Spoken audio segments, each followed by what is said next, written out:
First reading taken from the book of Nehemiah, 2 verses 1 to 8. In the month Nisan of the 20th year of King Artaxerxes, when the wine was in my charge, I took some and offered it to the king. As I had never before been sad in his presence, the king asked me, "Why do you look sad? If you are not sick, you must be sad at heart."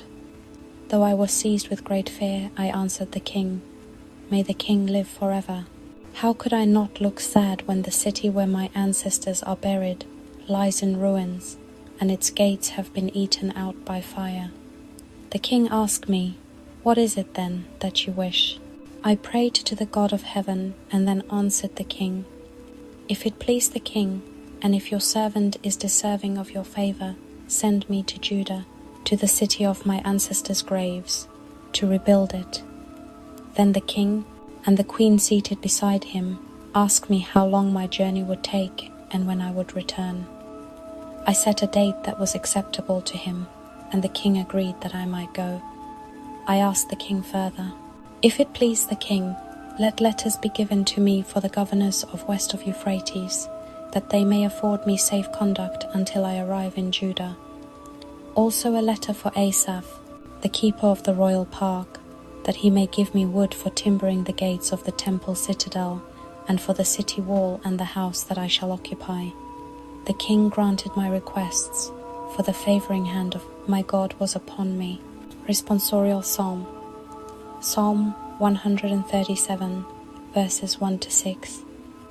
Response. Let my tongue be silenced, if I ever forget you. By the streams of Babylon we sat and wept when we remembered Zion.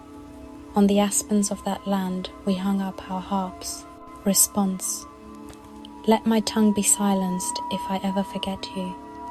Though there our captors asked of us the lyrics of our songs, and our despoilers urged us to be joyous.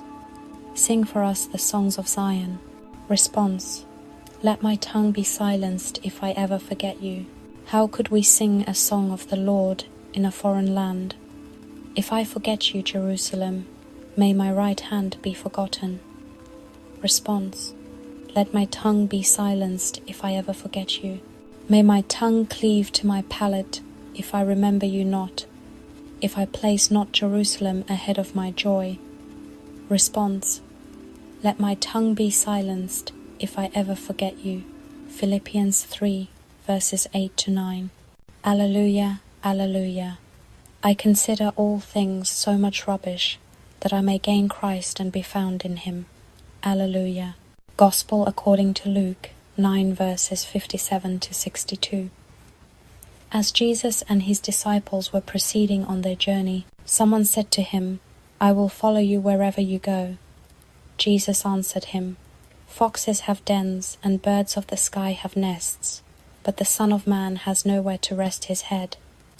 And to another he said, "Follow me."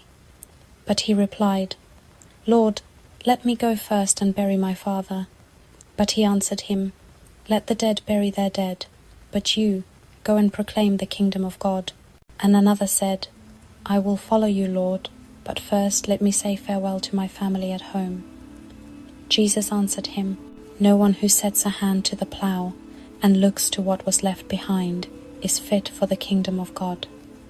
Thank you for watching Prayer Corner. If you have not already subscribed, we ask you, please subscribe, like, and share for more readings, and may the peace of the Lord be upon you.